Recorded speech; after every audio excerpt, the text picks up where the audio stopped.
Une victoire pour les lanceurs d'alerte. Les eurodéputés ont soutenu les nouvelles lois de l'Union européenne visant à protéger les personnes qui dénoncent publiquement des actes répréhensibles.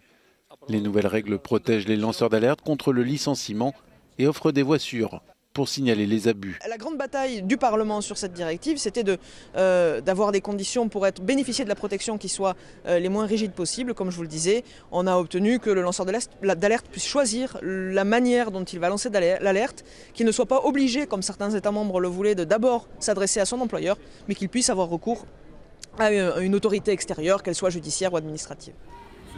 Les réformes s'inscrivent dans un nouveau débat sur les lanceurs d'alerte après l'arrestation de Julian Assange par la police britannique la semaine dernière, mettant fin aux 7 années d'asile du fondateur de Wikileaks à l'ambassade d'Équateur. Une question qui divise le Parlement européen. C'est un personnage très ambigu. D'un côté, c'est un lanceur d'alerte, mais de l'autre, c'est quelqu'un qui a joué un jeu malsain. Julian Assange est un cas particulier. Assange is a whistleblower par excellence. Assange est le lanceur d'alerte par excellence. C'est un journaliste par excellence. C'est quelqu'un qui dit la vérité. C'est le sens, la définition du lanceur d'alerte. Nous devons donc le protéger.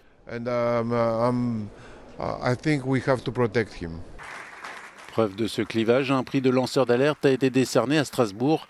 La lauréate du prix Nobel de la paix, Mairead Maguire, de Belfast, a reçu le prix au nom d'Assange. Je crois que Julian Assange a rendu un grand service à l'humanité tout entière. Il nous a dit exactement ce qui se passait en Irak, en Afghanistan, où des civils sont tués par la guerre.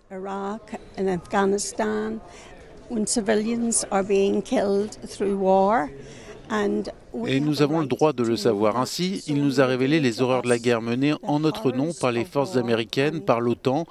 Et parce qu'il a dit la vérité au monde, il est puni et réduit au silence.